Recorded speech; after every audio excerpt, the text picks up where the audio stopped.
দেশের জনগণের মধ্যে এই প্রশ্ন প্রায় শোনা যায়, আদৌ নির্বাচন হবে কিনা।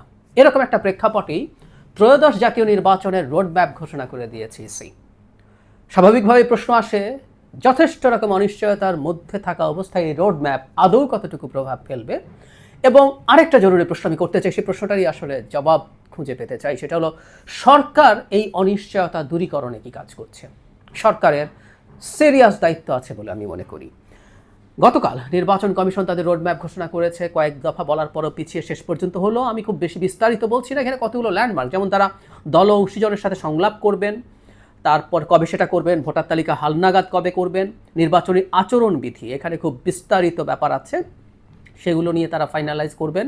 রাজনৈতিক দল নিবন্ধনের জন্য সময় দিচ্ছেন, সীমানা নির্ধারণ, পোস্টাল ভোটিং অফ ব্যালট, আইনশৃঙ্খলা বিষয়ক কার্যক্রম, এরকম কতগুলো সময় দিয়ে দিয়ে তারা একটা ল্যান্ডমার্ক দিয়েছেন। এবং সব কিছু এর মধ্যে সম্পন্ন হয়ে তারপর তারা তফসিলে যাবেন মাঝামাঝি ডিসেম্বরের এরকম একটা সময়। ফলে বলা যেতে পারে দেশ নির্বাচনী, এভাবে বলি আমরা, ট্রেন চালু হয়ে গেছে, কিন্তু আসলে হয়েছে কিনা বা সেই ট্রেনে সবাই উঠছে কিনা। আমার ব্যক্তিগত ধারণা, আমি আমার অ্যানালিসিস থেকে প্রায় বলি, যারা আজকে নির্বাচন করব না, এটা যদি না হয়, ওটা যদি না হয়, ইত্যাদি ইত্যাদি যে বলছে, সেটা থাকবে না শেষ পর্যন্ত, তারা নির্বাচনে আসবেন, এটা আমার অ্যাজাম্পশন, আমার অ্যানালিসিস। কিন্তু তারপরও কাগজে কলমে অন্তত এখন পর্যন্ত বেশ আশঙ্কা দেখা যাচ্ছে। অন্তত দুটো তিনটে আমরা যে দলগুলোকে সিগনিফিক্যান্ট বলবো, জামায়াতে ইসলামী, এনসিপি, ইসলামী আন্দোলন, তারা এখনও নির্বাচনী ট্রেনে উঠছে না বলে প্রতীয়মান হয়। তারা এক একজন এক এক রকম কন্ডিশন দিয়ে নির্বাচনে যাব কি যাব না করছে, এবং কোনোটা এখন পর্যন্ত পূর্ণ হয়নি, এবং কোনোটা আদৌ পূর্ণ হবে বলে মনে হয় না, এটা মোটামুটি নিশ্চিত। বিশেষ করে বিএনপি, যারা এই মুহূর্তে সবচেয়ে বড় রাজনৈতিক দল এবং পলিটিক্সের বা নির্বাচনের সবচেয়ে বড় স্টেক হোল্ডারদের একজন, সে যদি না চায় আসলে সেটা কার্যকর করা যাবে না। এবং যে দুটো দাবি, যেমন লোয়ার হাউসের প্রপোর্শনাল রিপ্রেজেন্টেশন, এটা ইভেন এনসিপিও চায় না, এনসিপি আপার হাউসের চায়, লোয়ার হাউসের কথা বলছে জামায়াত, এবং এখন রীতিমতো গোঁ ধরেছে তারা, এটা যদি না হয় নির্বাচনে যাবে না। ইসলামী আন্দোলনও একই ধরনের কথা বলছিল। আবার এনসিপির যেটা চাওয়া, সেটা হচ্ছে একটা গণপরিষদ তৈরির মাধ্যমে নতুন সংবিধান লেখার গ্যারান্টি যদি না হয়, তাহলে তারা নির্বাচনে যাবেন না। আরও কিছু আছে, সংস্কার, বিচার, দেখা যেতে হবে, আইন শৃঙ্খলা, নানান ইস্যুজ আছে। আমি প্রায় বলি, নির্বাচন যদি তারা করতে না চান, নানা রকম বাহানা তারা আনছেন, অনেকগুলো বাহানা এখন মাঠে আছে। তা আমি বলছিলাম যে আসলে শেষ পর্যন্ত তারা এগুলো মেনে নির্বাচনে যাবেন, এগুলো না মানা হলেও আমি যেটা বলছি। কিন্তু আমি সরকারের রোলের কথা এই কারণে বলি, আমাদের প্রধান উপদেষ্টা বারবার একটা কথা বলছেন প্রথম থেকেই, যে দেশের ইতিহাসে শ্রেষ্ঠতম নির্বাচনটা এবার হবে। এখন প্রশ্নটা যেই জায়গায়, এই যে তিনটা দলের কথা বললাম, তারা যদি নির্বাচন না করেন, তাহলে খুব সিরিয়াস একটা ক্রাইসিস তৈরি হয়। সেটা হচ্ছে তখন মাঠে বিএনপি এবং তার সাথে অ্যালাইন্ড রাজনৈতিক দল ছাড়া আর কেউ থাকে না, তাহলে বিরোধী দল কে হবে? জাতীয় পার্টি আছে খানিকটা, সেটার মধ্যেও সমস্যা দেখছি আমরা, সেটা দুভাগ হয়ে গেছে, বা জাতীয় পার্টি ইটসেলফকে নিষিদ্ধ করার আলাপ এই দলগুলোই আনবে, আমি বহুবার বলছি। কারণ জাতীয় পার্টিকে যদি এলিমিনেট করে দেওয়া যায় রাজনীতির মাঠ থেকে, তাহলে আওয়ামী লীগও নাই, জাতীয় পার্টিও নাই, তারা একচ্ছত্র ক্ষমতা পেয়ে যায়, তারা নির্বাচনে যাব না এটা বলে ঠ্যাক দিয়ে দেওয়াটা তাদের জন্য সহজ হয়।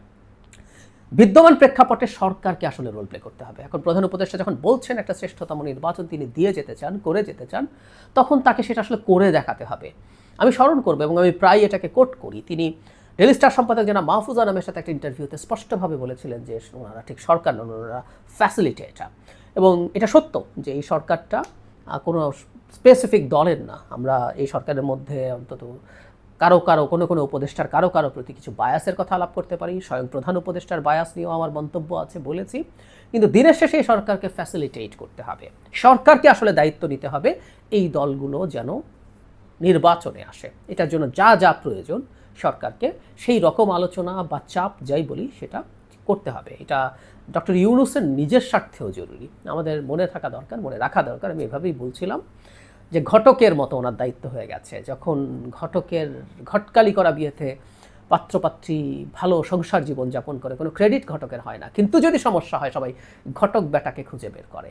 সো ডক্টর ইউনূসের রোল এরকম হয়ে গেছে। দেশ খুব ভালো চললেও আসলে ওই যে বলেছি প্রায় এভাবে বলতো, ডক্টর ইউনূস তো দেশ ভালো চালাবেনি, ভালো নির্বাচন তো দেবেনি, কিন্তু যদি উনি খারাপ করেন, ওনার মারাত্মক সুনামের ক্ষতি হবে। দেশের এই টার্ময়েলের টাইমে তিনি দায়িত্ব নিয়েছেন, এবং উনি অনেক জায়গায় অনেক ব্যর্থ হয়েছেন। ওনার এখন সর্বশেষ পরীক্ষা যেটা, সেটা যদি উনি করে যেতে পারেন, তাও মোটা দাগে ওনার মানসম্মান রক্ষা হবে, সেটা হচ্ছে উনি একটা ভালো নির্বাচনের মাধ্যমে সবার অংশগ্রহণে, মানে আওয়ামী লীগ বাদ দিয়ে সবার অংশগ্রহণের মাধ্যমে একটা নির্বাচন করে একটা গণতান্ত্রিক সরকারের হাতে যদি ক্ষমতা দিয়ে যেতে চান, তাহলে ওনার লিস্ট উনি মোটামুটি সন্তোষজনক। আমি আবারও বলি, ওনার যে স্টেচার, ওনার যে নাম সুনাম, তার উপরে ভিত্তি করে আমাদের যে এক্সপেকটেশন, সেটার তুলনায় উনি আসলে তেমন কিছুই আমাদের সামনে দিতে পারেননি, করতে পারেননি, এটা সত্য।